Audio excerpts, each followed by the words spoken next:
Philippe Hubert, Benoît Révillon, Pierre Alam, Luc Terrier, Benjamin Pascal et Éric Moscardo. Dans cet épisode... Wow, la vache! Adam et Jamie testent des mythes hollywoodiens autour des grenades. Un plongeon héroïque peut-il sauver les autres acteurs? C'était impressionnant. L'eau peut-elle atténuer l'explosion? Un réfrigérateur peut-il refroidir l'atmosphère? Ensuite, les Mythbusters s'attaquent aux CD de développement personnel. Mon corps est fort. Grâce à l'auto-hypnose, peut-on guérir du mal de mer? Annuler une phobie des abeilles? Voilà, vous l'avez votre bip. Ou même changer la couleur de ses yeux? Enfin, Carrie, Tori et Grant se retournent l'estomac avec la toute dernière rumeur Internet sur le Cola Light et les Mentos. Reviens, Carrie. Peut-on avoir le ventre qui explose à cause d'une boisson gazeuse? C'est dégueu. Qui sont les Mythbusters? Adam Savage Prêt à plonger. et Jamie Heineman. Rien que de voir ça, ça m'excite. Splendide! À eux deux, ils ont plus de 30 ans d'expérience dans le domaine des effets spéciaux. C'était balèze. À leur côté, Grant Imahara, C'est branché, planquez-vous. Tori Bellucci Qui a commandé un pantalon explosif? et Carrie Byron. Des explosifs et de l'électricité. Ils ne se contentent pas de recenser les mythes, ils les mettent à l'épreuve.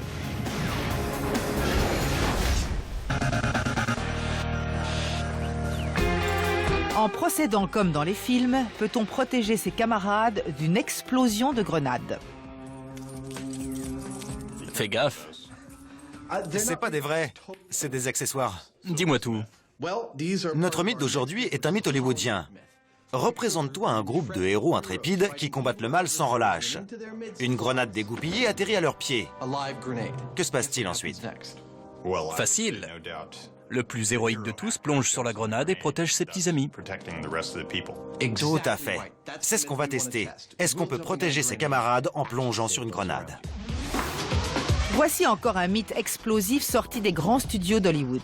Le réalisateur crie « Action !»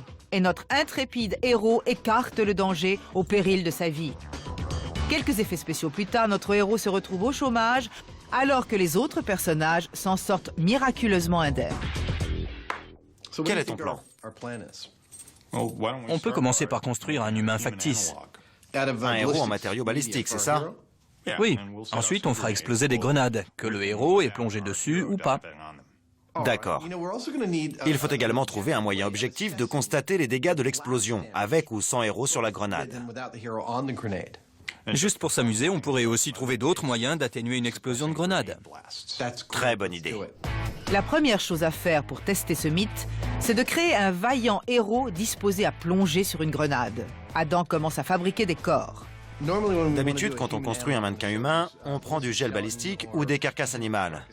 On s'est aussi servi de ce truc-là dans un épisode ou deux. On n'est pas encore bien habitué. C'est une substance balistique différente, basée sur des protéines animales, comme le gel balistique. Cependant, c'est beaucoup plus stable lorsque c'est à température normale. La cantine sur ce tournage n'est pas des plus ragoûtantes. Mais au moins, le mannequin est bien nourri. Il y a plusieurs facteurs importants à noter concernant ce mannequin. Il pèse le même poids qu'un homme adulte, fait la même taille, et le matériau dont il est constitué a la même densité que la chair humaine. Ça devrait être parfait pour notre test. On doit trouver un moyen d'estimer les dégâts causés, qu'un mec plonge sur la grenade ou non. Avec Jamie, on a pensé à ceci. Toute une série de silhouettes. Ce seront nos acteurs en contreplaqué, notre escouade de choc à nous. On va les placer debout, près de l'endroit où on lancera la grenade. On fera un test de départ sans que personne ne saute sur la grenade, pour avoir une idée des dégâts causés. On comparera ensuite avec le test suivant, quelqu'un sur la grenade. Les acteurs en carton sont prêts à entrer en scène. Il ne leur manque plus qu'une bonne occasion de montrer leur bravoure. Peut-on réellement s'améliorer grâce à l'hypnose? On va tester des mythes ayant trait à l'auto-hypnose. Les CD censés avoir une influence sur ceux qui les écoutent. Oui, c'est ça. On en trouve plein sur Internet. Comment perdre du poids, faire repousser ses cheveux ou arrêter de fumer. On en essaie chacun un? J'en veux bien un contre le mal de mer. Parce que j'en ai marre d'être toujours le mec malade qui vomit à l'écran. Moi, j'ai seulement peur de m'engager et ça ne va pas changer. J'échange ma place avec Adam pour essayer de lui faire surmonter sa peur panique des abeilles. Puisque vous testez des mythes rationnels, je vais en prendre un plus décalé. Il paraît qu'on peut changer la couleur de ses yeux grâce à un CD. Comme c'est une modification physique, vous verrez bien si je reviens avec les yeux violets, par exemple. Ça me semble parfait. Fais-moi tourner, poupée. Comme les habitués de l'émission le savent bien, Grant a une certaine tendance à rendre son déjeuner. Il y a un truc qui me remonte dans la gorge. On utilise cet appareil connu sous le nom de fauteuil secouant pour simuler les sensations du mal de mer. Cela secoue très bien le pauvre Grant. Avant de pouvoir tester ce fameux remède contre le mal de mer, Carrie et Tori font un test pour obtenir des points de référence. Je veux te voir gerber. Finissons-en rapidement. 3, 2, 1. Grant tourne et vire. Arrête! Bouge la tête. Son estomac risque de lui jouer des tours. C'est bien, c'est bien. Parfait. 17 minutes et 34 secondes. Maintenant qu'ils ont un point de référence, À 17 minutes 30, il a gerbé. Grant peut commencer à tester le CD d'auto-hypnose contre le mal de mer. Comment tu te sens? Ça va mieux? Pas particulièrement. D'accord. Pendant ce temps, Carrie teste un CD d'auto-hypnose censé pouvoir faire passer ses yeux de marron à vert, aussi sûrement que le fauteuil secouant fait verdir Grant. Comme je veux faire ça le plus scientifiquement possible, je suis allée chez un ophtalmo. Il a pris des photos très rapprochées de mes yeux, ce qui me donne un bon point de référence pour l'expérience. Après l'hypnose, je me referai prendre les yeux en photo. En comparant, je verrai si mes yeux ont changé de couleur. Enfin, les Mythbusters vont tenter de remédier à la peur panique et irraisonnée des abeilles de Adam. Je ne sais pas pourquoi j'ai peur, j'ai été piqué plein de fois et je ne suis pas allergique. Mais je ne supporte pas ces bestioles, elles me font flipper. Là encore, la première étape est de déterminer un point de référence et donc de mesurer scientifiquement quel est le niveau de flippage ressenti par Adam. Nous avons deux instruments pour mesurer le niveau de stress d'Adam. D'abord, le tensiomètre mesure son rythme cardiaque. S'il a peur, son cœur va battre plus vite. On verra très bien les pics sur l'écran. Le deuxième instrument dont nous disposons, c'est le réflexe psychogalvanique. Si Adam a peur, il se mettra à suer et cela apparaîtra sur ce graphique qui mesure la résistance. Adam va passer 10 minutes avec un bras dans sa chambre des horreurs personnelles.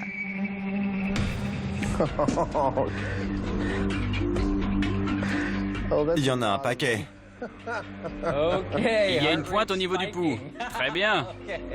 Dès le début, on voit bien que Adam montre des signes prononcés de stress. Ton rythme cardiaque a fait un bond de 20. Une fois que Adam place son bras dans la boîte pleine d'abeilles, il n'y a même plus besoin d'instruments perfectionnés pour juger de son niveau d'angoisse. Voilà, vous l'avez votre bip. T'as vraiment peur des abeilles. Oui, vraiment. Je vous l'avais dit. J'avais dit que je ferais ça pour la science, mais que ça ne me plairait pas du tout. Les 10 minutes les plus longues de la vie de Adam se terminent enfin. 3, 2, 1. Oh, dang. Adam nous livre ses statistiques. C'était nul à 100%. Les données de référence une fois établies, il faut passer à la seconde phase, l'auto-hypnose. Tiens, voilà le CD que tu vas écouter pendant une semaine pour lutter contre ta peur des abeilles. C'est vous qui l'avez fait? On l'a commandé. T'inquiète, c'est fait par des pros, pas par nous. J'avais pas envie de t'entendre dire « Tout va bien, mon pote. Tout va bien. Elles vont te piquer. Dans ma voiture, tout va bien. »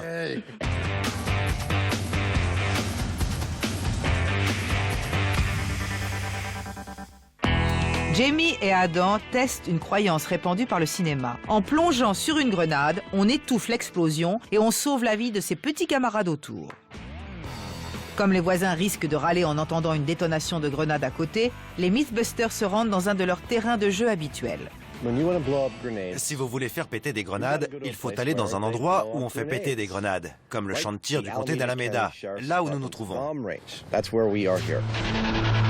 Ils retrouvent leurs vieux amis Frank Doyle et J.D. Nelson qui vont leur faire un topo sur les explosifs. Fais-nous voir ça. Ça roule. Si je dégoupille une de ces grenades, elle explose. Ces grenades sont inertes. Aucune personne saine d'esprit ne laisserait Adam s'approcher d'une grenade chargée. Malgré cela, il ne peut s'empêcher de tester un mini-mythe. Je me suis toujours demandé si on pouvait enlever ça avec les dents. On voit ça dans les films. Mais est-ce vraiment possible? On dirait que non. Pourquoi faire comme ça alors que c'est plus facile avec le doigt? Il faut plus de 4 kilos de pression pour enlever la goupille d'une grenade. Ce mythe est bidon. Jamie et Adam ne savent sur les grenades que ce qu'ils ont vu dans les films. Il faut donc commencer par les notions de base. C'est quoi tous ces trucs? Une grenade est un petit engin explosif portable qu'on lance et qui explose après un certain laps de temps. Voici comment ça fonctionne. Comme tout le monde le sait, on commence par enlever la goupille. Cela libère le percuteur qui frappe l'amorce à percussion et allume la mèche. Enfin, le détonateur met le feu aux poudres. Il y a une grosse explosion, l'enveloppe de métal se fragmente et projette de nombreux éclats très dangereux. Si on utilise cette grenade M67 pour nos tests, on pourra les dégoupiller et les lancer? On ne va pas procéder comme ça pour des raisons de sécurité. On contrôlera beaucoup plus la situation. Je vais aller avec J.D. préparer les grenades que nous allons utiliser aujourd'hui. On peut faire confiance à Frank et à J.D. pour contrecarrer les plans de Adam et s'assurer que personne n'explosera. Pendant qu'ils préparent tout, Mettons-les en rang. Adam et Jamie font entrer les figurants. La star peut rester dans sa loge. Ce test aura valeur de référence. On va faire exploser une grenade sans la bloquer en quoi que ce soit. On va voir ce que ça fait comme dégâts aux silhouettes placées à côté. Cela nous donnera des données de base qu'on pourra comparer avec les résultats suivants. Adam place soigneusement les cascadeurs. Je suis à l'endroit précis où nous allons faire notre batterie de tests sur les grenades. C'est une arme mortelle à moins de 4,50 m et qui peut blesser dans un rayon de 12 mètres environ. Les acteurs sont placés à un intervalle d'1,50 m de l'épicentre de l'explosion. Tout le monde est prêt à passer à l'action. J.D. apporte la grenade. Voilà. Pose-la près de ce cône. D'accord. Frank et J.D. placent la grenade, font évacuer la zone et commencent leurs préparatifs. On va poser un détonateur dans le corps de la grenade sur la partie explosive. On va la relier par raccordement fixe jusqu'à notre base et on va déclencher l'explosion en appuyant sur le bouton. Les caméras sont prêtes à tourner. Jamie et Adam s'accroupissent dans le bunker Attention, ça va exploser! et donnent le signal. 3, 2, 1... C'était balèze. Une bonne grosse explosion, bien virile. C'est clair. En parlant de virilité, les acteurs font comme s'ils n'avaient pas senti cette explosion de grenade. En regardant plus attentivement l'acteur tout près de l'explosion, on s'aperçoit que la vérité est tout autre. Regarde au dos surtout. Il y a des tout petits fragments qui ont traversé le contreplaqué. Les maquilleurs auraient eu des litres de faux sang à fournir. Et l'acteur numéro 2 à 3 mètres de là? On ne le reverra pas dans le reste du film. Il a été frappé au poumon ou au cœur. Si on est touché dans cette zone-là, on est cuit. Le nombre de victimes dans cette scène augmente encore avec l'examen du figurant numéro 3. Mate ça, Jimmy. C'est pareil pour le troisième mec. Un impact ici, là, là, 2 autres en bas. Là-haut. 4e victime, une caméra. C'est exactement ce qui m'intéresse et que j'avais envie d'étudier. L'explosion a été plus puissante que certaines explosions que nous avons provoquées. C'était un gros boom. On l'a senti dans le sol. C'était très profond, très puissant. Pas un petit pouf ou un gros baoum. C'était un boom. J'ai une idée pour la marche à suivre. On devrait marquer au dos des silhouettes combien de trous on a obtenu. Ensuite, je les repeindrai en noir. Pour le test suivant, on pourra recompter les impacts et voir si ça a baissé. Après la première prise, 3 acteurs ont encore plus de trous dans leur corps qu'il n'y en a dans un mauvais scénario. Reste à savoir s'il y aura moins de victimes lorsque la star du film fera son plongeon héroïque.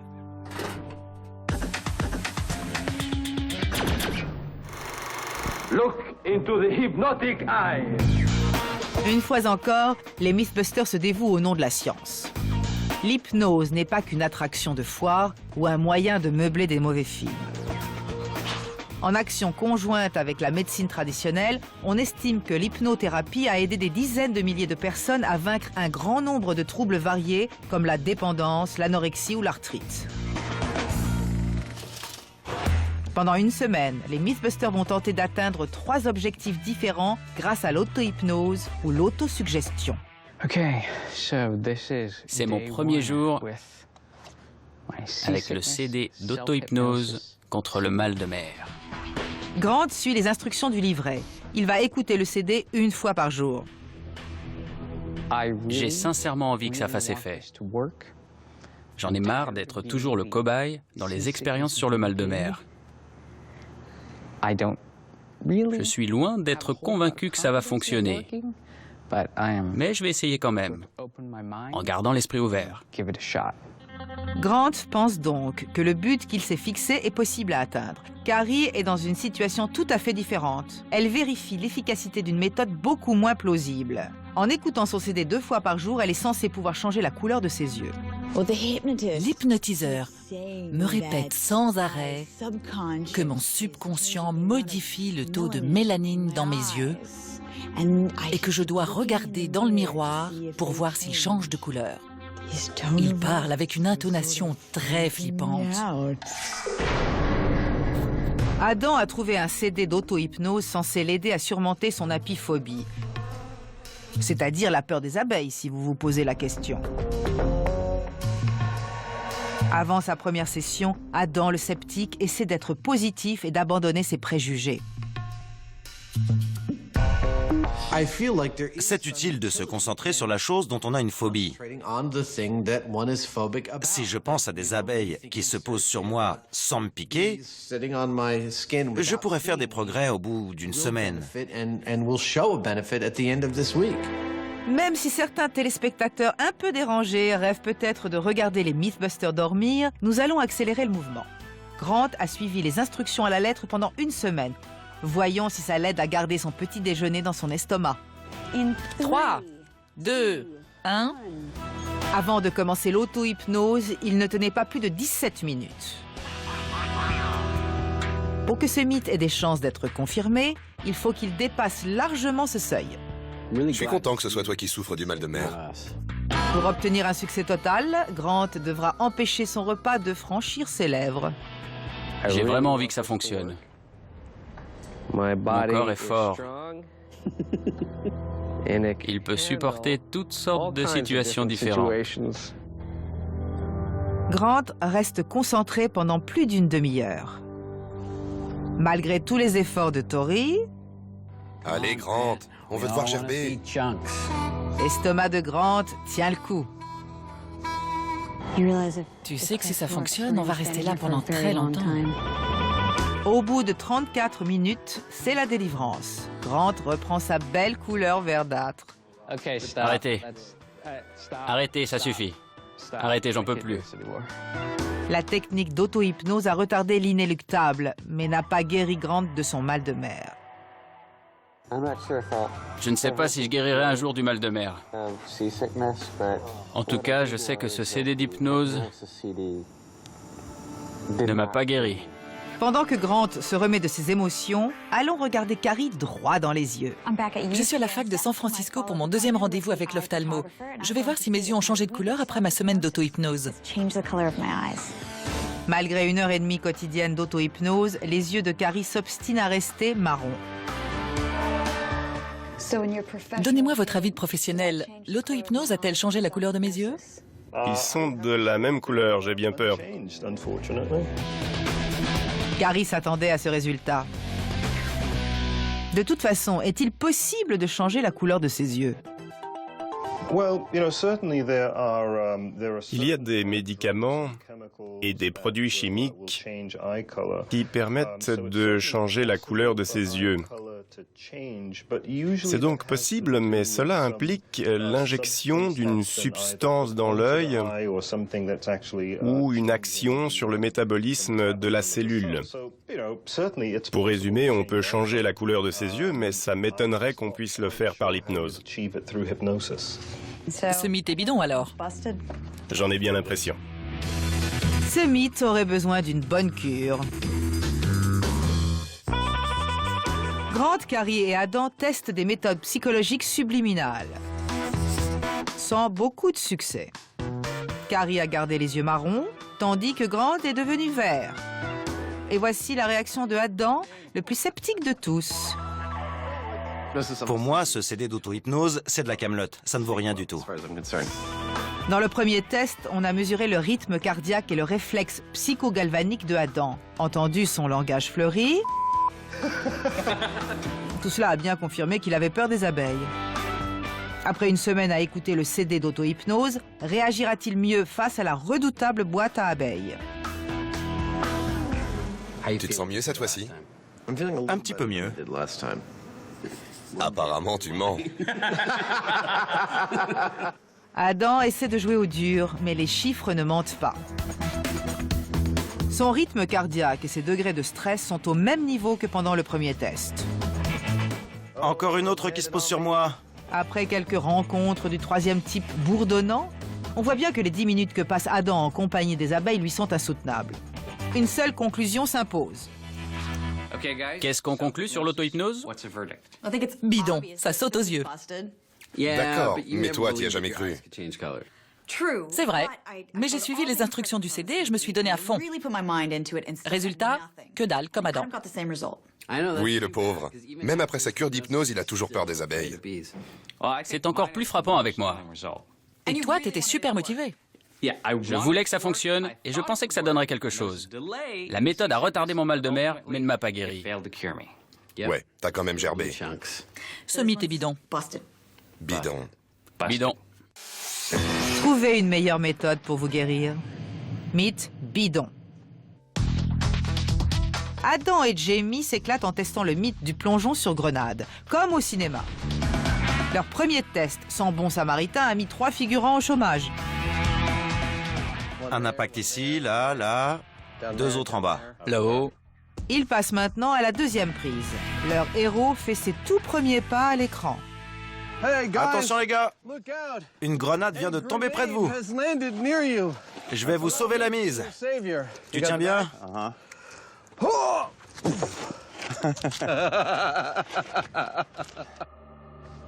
Voilà notre héros. Il va nous permettre de voir avec précision comment un corps humain résiste à une explosion de grenade. Et si on peut protéger ses camarades en faisant écran. Tous les autres sont en place. Il faut juste placer la charge explosive. À vous de nous dire quand vous serez prêts. Ce sera pas long. Ça ira vite. Excellent. On allonge la star sur la grenade.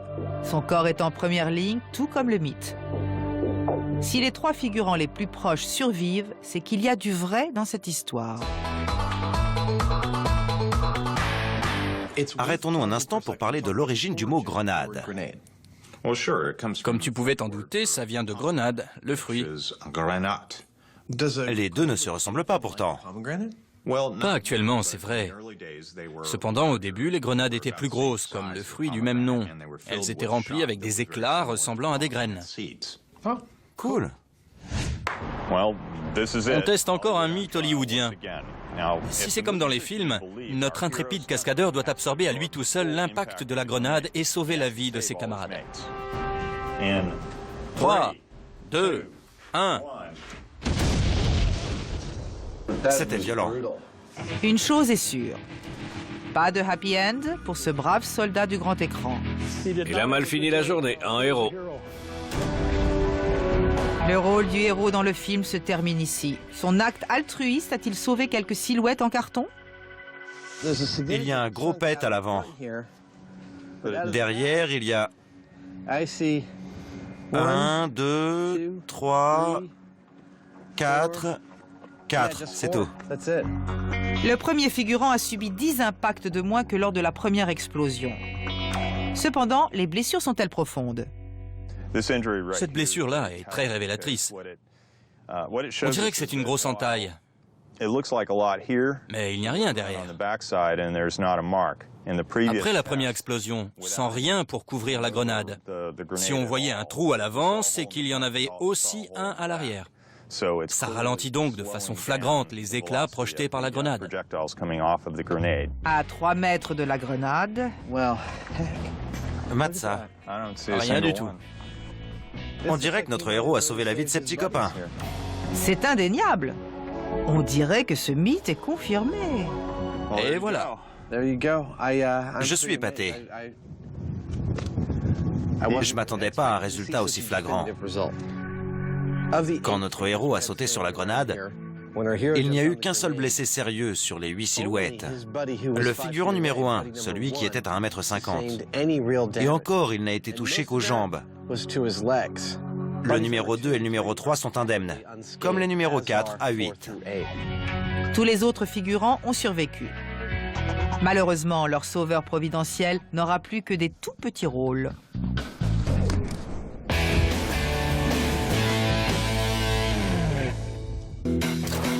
C'est Carrie qui a lancé ça. Adam et Jamie ont mené leur enquête.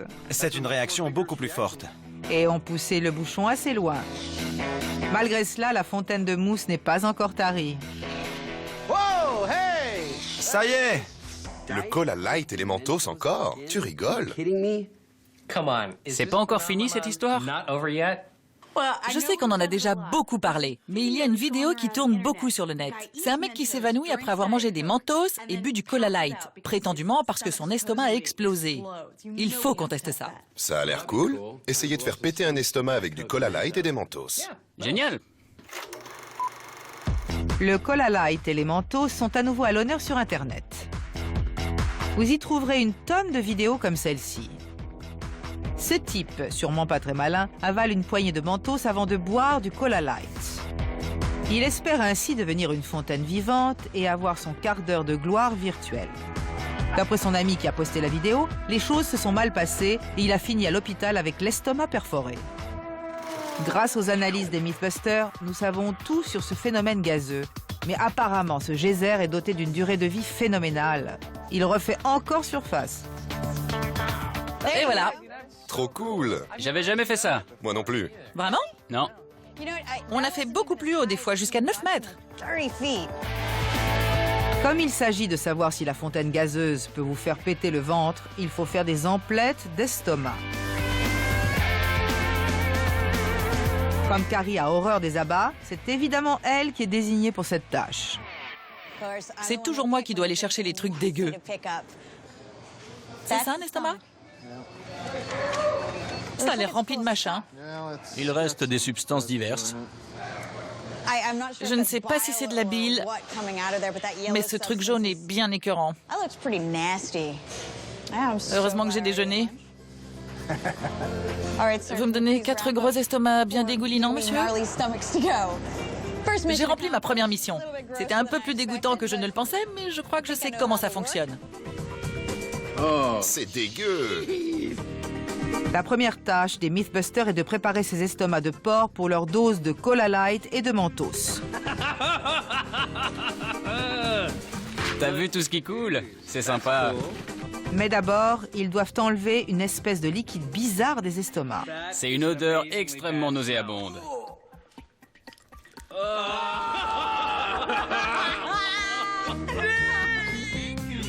Quelle horreur! Quand on n'a pas mangé depuis longtemps, on vomit de la bile. C'en est. À propos de vomir, Tori en fait un peu trop, comme toujours.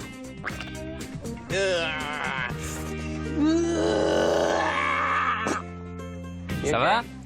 Ne pars pas, Carrie. Reviens vers moi. J'ai besoin des câbles. Reviens, Carrie. Tu ne dois pas quitter ton poste, voyons.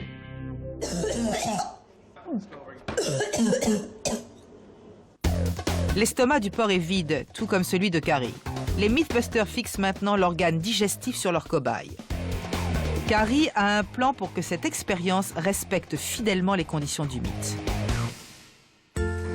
Comme on veut que cette situation soit la plus réaliste possible, on va injecter des sucs gastriques. On a enlevé la bile inerte qui se trouvait dedans et on injecte maintenant un fluide. Il a la même acidité qu'un estomac après un repas. C'est bon, cette étape est finie. Bon travail, docteur. Merci, docteur. Le patient va s'en remettre sans encombre. Avec la délicatesse de 2 bouchers amateurs, les docteurs Imahara et Bellecci ont ajouté les sucs. C'est ma cornemuse de chair. Le pauvre patient n'est pas au bout de ses peines. On lui attache l'ésophage à un système de tubes et de valves pour simuler l'absorption d'un copieux repas aux bonbons et au cola. C'est dégueu, arrête! Tout est prêt pour tester si un estomac explose après avoir avalé du Cola Light et des Mentos. On a pris un estomac de porc à la place d'un estomac humain, ce qui est assez proche. L'une des extrémités est fermée avec des pinces.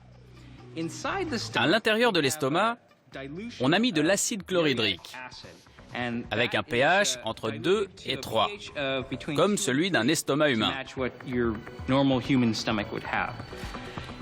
Un tube en plastique dirigé vers l'estomac remonte jusqu'à ce croisement. L'idée, c'est de verser le Cola Light d'un côté. On place la bouteille ici, on appuie dessus, et le cola descend dans le tube. Quand on a versé le cola, on ferme ici. De l'autre côté, on versera les Mentos. On verse un écrou retenu par cet aimant et les pastilles une par une. Quand on est prêt, on enlève l'aimant. Les pastilles tombent tout en même temps dans l'estomac. Ensuite, on ferme de ce côté. Si tout va bien, le mélange Mentos Cola Light va gonfler, gonfler jusqu'à faire. Enfin, peut-être. Qu'est-ce qui va se passer à ton avis? Je ne pense pas que ça va exploser. Vraiment? Oui. Aucune chance que ça explose. Je pense qu'il y aura une grosse réaction. Ça va remonter et faire planter notre dispositif avant de faire exploser l'estomac. Le premier ingrédient est le Cola Light. Lorsque notre ami le squelette vide la boisson gazeuse, son estomac gonfle tellement que Grant révise son pronostic. Oh! Je change mes estimations. C'est plutôt inquiétant. Ensuite, on verse les Mentos dans un tube. Il y en a 7. Ferme. Je ferme. Le ventre va-t-il exploser? 3, 2, 1... Qu'est-ce qui s'est passé? Les Mentos sont descendus? Ou pas? Je pensais qu'il y aurait une réaction. Qu'est-ce qui se passe? Vous avez vu quelque chose? Les seuls qui s'agitent, ce sont les Mythbusters. Les bonbons sont arrivés à bon port. Mais où est le geyser tant attendu? Passons en revue les différences entre l'expérience que nous venons de faire et la réaction explosive bien connue, obtenue en faisant tomber des Mentos dans une bouteille de 2 litres. D'abord, on verse le cola dans l'estomac. Et ça fait beaucoup de bulles. Normalement, on verse les Mentos alors que le soda est toujours dans la bouteille. L'autre différence, c'est qu'il y a de l'acide chlorhydrique dans l'estomac. Ça influe peut-être sur la réaction chimique entre le Cola Light et les Mentos. Les Mythbusters vont procéder par élimination pour comprendre la situation. Grâce à une poignée de tests simples, ils sauront si l'acide est en cause. L'acide chlorhydrique ne semble pas jouer un rôle dans la réaction Cola Light Mentos. Ensuite, ils examinent le système de versement du soda. Ça retombe. Attendez. Non, ça retombe. Voilà le problème. C'est le versement qui élimine la carbonatation et qui empêche la réaction. C'est clair. Dans le petit film, le garçon boit son soda très rapidement, alors que les tests montrent que la plus grande partie du CO2 est éliminée lors de l'ingestion. Les Mythbusters vont donc essayer de retenir le pétillement en versant lentement le cola. Hélas, comme l'estomac est opaque, il est impossible de voir ce qui se passe. Nous avons remplacé l'estomac de porc par un ballon translucide. Ça nous permet de savoir quelle quantité de liquide nous versons. Si ça produit beaucoup de gaz, ce qui se passe en fait. Même en versant lentement le soda, on obtient un résultat identique. Le cola pétille avant même que les mentos soient ajoutés. Même si on verse très lentement, il suffit d'une secousse infime pour que toutes les bulles s'échappent. Cela confirme que le Cola Light perd son CO2 lorsqu'on le boit. Sans le CO2, le mélange ne peut pas faire de bulles. Ça démontre bien qu'on ne peut pas avoir l'estomac qui explose après avoir avalé des Mentos et du Cola Light. Malgré ça, on doit quand même continuer, au nom de la science, et essayer d'éliminer certaines variables. Pour éliminer la perte de gaz induite par le versement, on pourrait verser les Mentos directement dans la bouteille pour ne pas agiter le cola quand on verse. L'expérience suivante est totalement irréaliste. Elle consiste à verser les pastilles dans le soda alors que l'estomac est déjà fixé à l'ensemble. Dernière expérience gastrique. Dans 3, 2, 1, vas-y.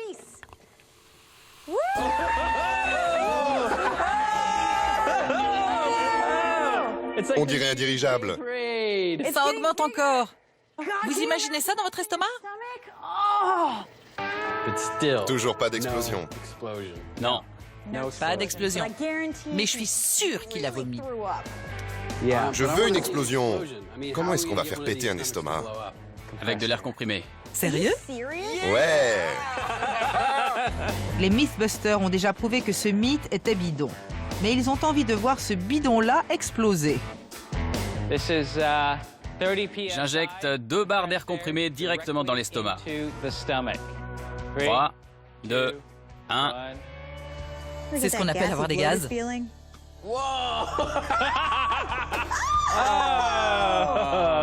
Ça a été rapide. C'était énorme. Si vous ne voulez pas vous retrouver à l'hôpital, n'absorbez jamais d'air comprimé chez vous. En revanche, le mélange Cola Light Mentos n'est pas aussi explosif qu'on pourrait le croire en surfant sur le net. C'est bidon. Le mythe est bidon, le bide est pété. On boucle le chapitre Cola Light Mentos une fois pour toutes. En fait, j'ai entendu l'histoire d'un type qui avait un jetpack. On t'arrête tout de suite, Carrie. Ce mythe gazeux a perdu ses bulles. Adam et Jamie ont été soufflés par les résultats d'un mythe lié au cinéma. On dirait que notre héros a sauvé la vie de ses petits copains. Le réalisateur n'a pas encore dit « elle est bonne ». Il reste quelques actions héroïques hollywoodiennes à tester. Et maintenant? Je pense à un autre truc qu'on voit dans les films. Au lieu de se jeter sur la grenade, le héros la lance dans un seau d'eau pour protéger ses petits camarades. Ça me paraît logique et facile à tester. On prend un seau, on jette une grenade dedans et on voit ce qui se passe. Je suis curieux de savoir si ça atténue l'explosion de la grenade, si ça l'empire ou si ça ne fait rien du tout. Sur le champ de tir, Adam et Jamie mettent la grenade en place et la plongent dans un seau d'eau. Cette méthode peut-elle vraiment étouffer l'explosion ou s'agit-il encore une fois d'une réécriture des lois de la physique par les scénaristes hollywoodiens? D'après ce que je sais, cette technique est peut-être la meilleure de celles que nous testons, puisqu'un objet plongé dans l'eau ne peut pas se déplacer rapidement. Les particules projetées par la grenade sont très petites. Je pense qu'elles peuvent être ralenties par l'eau de façon très efficace. 3, 2, 1... La vache! C'était impressionnant. C'est le fond du seau, on dirait. Ouais. Le seau n'a pas survécu, mais les soldats à côté ont l'air en pleine forme. Par rapport au tout premier test, les dégâts semblent bénins. sauf quand on regarde ce bonhomme-là de plus près. C'est la première fois qu'un éclat traverse la tête d'une victime. Du coup, Adam en tire une conclusion hâtive. Bizarrement, j'ai l'impression que le mieux, c'est de plonger sur une grenade plutôt que de la jeter dans un seau d'eau.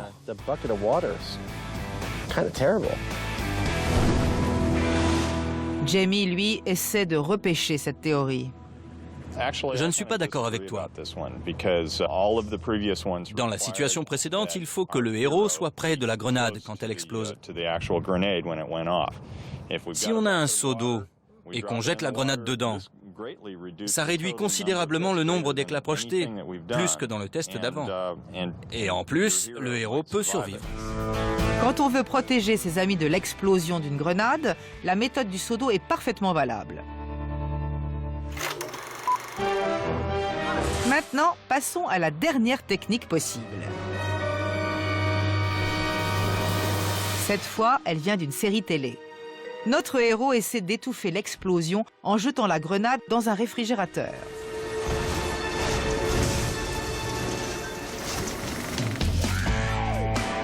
Pour reproduire cette scène, les Mythbusters ont évidemment besoin d'un frigo. Qu'est-ce que ça sent? Il y avait quoi là-dedans? Je pense que ça sent la bouffe avariée. On devrait laver ça à la javel. Mais non, voyons. On va nettoyer ça à la grenade. Ça tombe bien. En faisant le ménage dans l'atelier des Mythbusters, Terry a trouvé un frigo dont il serait charitable d'abréger les souffrances. On retourne donc une fois de plus au champ de tir pour faire de la destruction gratuite. Mais au nom de la science, bien sûr. Il y a des trucs là-dedans. De la bière. Le frigo est en position. Si on attrape des maladies à cause de ça, on peut se soigner avec cette pénicilline. Les figurants se rassemblent autour du frigo dans lequel on place la grenade. D'après ce que nous avons vu jusqu'ici, je pense que ce frigo a plus de chances de protéger les gens qui se trouvent près de la grenade. Il y a une épaisse paroi en acier, une chambre à air, du plastique, un revêtement en fibre de verre et plein d'autres choses qui peuvent bloquer les éclats. À mon avis, ce frigo sera en miettes après l'explosion. Le but n'est pas de sauver le frigo, mais de savoir si l'explosion sera étouffée et le héros sauvé. 3, 2, 1.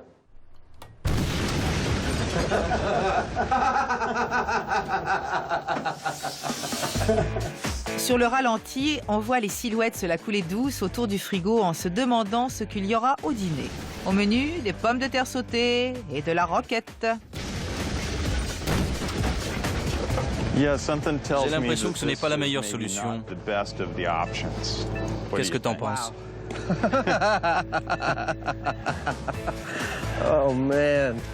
C'est clair, il y a deux endroits à éviter. Devant et derrière le frigo.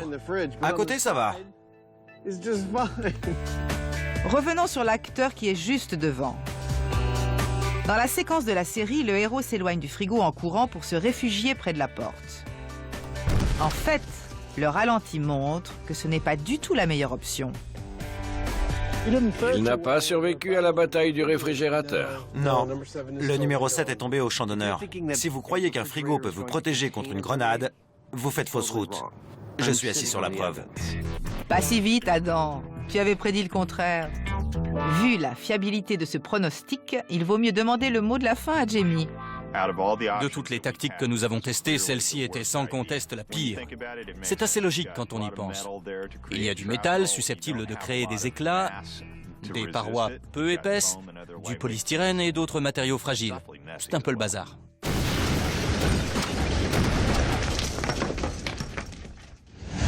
On conclut quoi sur ce mythe hollywoodien? Un peu plus réaliste que d'habitude, non? Tout à fait. Si on plonge sur une grenade, cela limite plutôt bien la projection d'éclats alentour. La méthode du seau d'eau n'est pas mal non plus.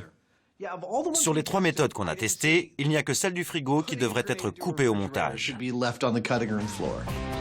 Ouais. Qu'est-ce qu'on conclut alors? Le plongeon sur une grenade, c'est confirmé. Pour une fois, on a trouvé un mythe hollywoodien pas du tout fantaisiste. Confirmé alors. Le mieux, c'est sans doute d'éviter la grenade. Mythe confirmé.